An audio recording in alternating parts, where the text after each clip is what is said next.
Presiden China kemarin sebenarnya apa saja sih Pak yang diutarakan Pak? Yang hubungan telepon oleh Presiden China Pak? Ya, jadi tadi malam jam 7:30 saya berbicara melalui telepon dengan Presiden RRT, Presiden Xi Jinping. Yang pertama saya menyampaikan Indonesia yakin RRT bisa, dan juga saya menawarkan apabila diperlukan bantuan-bantuan untuk mempercepat penanganan, saya sampaikan Indonesia siap untuk memberikan bantuan. Chinese Navy, we are a civilian single-engine aircraft carrying passengers. So what we got again there is the Chinese sending out that message. Pesan dari Cina untuk kami adalah pesawat militer asing, tidak identifikasi, dan segera pergi. Walaupun pilot mengatakan kami pesawat sipil, akan tetapi berulang kali diancam meninggalkan kawasan itu. Akhirnya ketahuan kenapa Cina dukung penuh Jokowi. Google Earth rilis gambar proyek pembangunan pangkalan militer Cina di Laut Natuna, tidak jauh dari Pulau Batam Riau dan tidak jauh dari Pontianak. Ternyata ada hal besar yang ditutup-tutupi dari rakyat.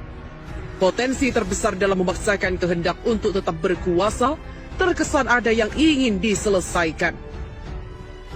Tolong diviralkan, agar semua bangsa Indonesia tahu dan sadar bahwa NKRI di ujung tanduk. Jika pangkalan militer sudah selesai dan pelabuhan juga bandara dikuasai, lalu bangsa Indonesia bisa lari kemana?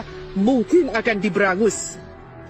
Bahwa begitu banyak tudingan dari berbagai lapisan rakyat, tokoh-tokoh nasional, kepada Presiden Jokowi dari sekian banyak janji-janji bohong.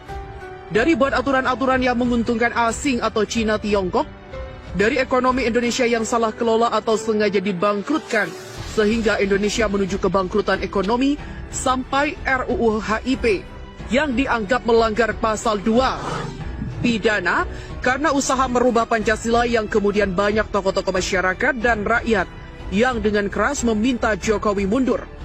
Semua itu sepertinya Presiden Jokowi dengan santai tidak menanggapi, bahkan kelihatan seperti tidak peduli kondisi ekonomi di Indonesia yang benar-benar menuju kehancuran. Jokowi berkesan diam tetapi kelihatan yakin tidak bisa jatuh. Pengamat internasional mengatakan bahwa Jokowi bertahan dengan berbagai cara karena proyek strategis Cina untuk pangkalan militer besar di dekat Natuna. Proyek strategis Cina Tiongkok untuk menguasai Asia pun belum selesai. Di samping pengiriman tentara dari Cina dalam jumlah besar yang belum tuntas. Jokowi akan tetap dipertahankan dan disupport, dibiayai Cina Komunis Tiongkok sampai Indonesia jatuh menjadi jajahan Cina seperti negara-negara jajahan Cina yang lain. Umpangola, Tibet, Turkistan, Timur, dan lain sebagainya. Di samping buminya Indonesia yang kaya raya, juga Indonesia yang posisinya sangat strategis untuk pangkalan militer Cina Tiongkok Komunis. Sampai kondisi terburuk apapun, Jokowi tetap harus dipertahankan untuk rencana yang lebih besar Cina, yaitu penjajahan total atas Indonesia.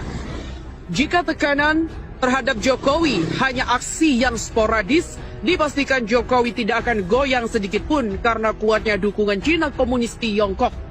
Yang bisa melengsarkan Jokowi hanyalah aksi-aksi nasional yang luar biasa besar sekali, seperti 212 dan kuat bertahan. Seperti aksi nasional 98 sewaktu menurunkan Soeharto dengan tekanan massa yang kuat sampai Jokowi jatuh. Apabila hanya protes-protes semacam di sosmed atau aksi-aksi rakyat yang kecil dan sporadis, tidak akan digubris dan tidak bisa menurunkan Jokowi. Cina Komunis Tiongkok masih terus membackup. Ini analisa para intelijen dan tokoh-tokoh militer di Indonesia. Tolong viralkan. Terbongkar kong kali kong Jokowi dan Cina oleh Azhari Usman.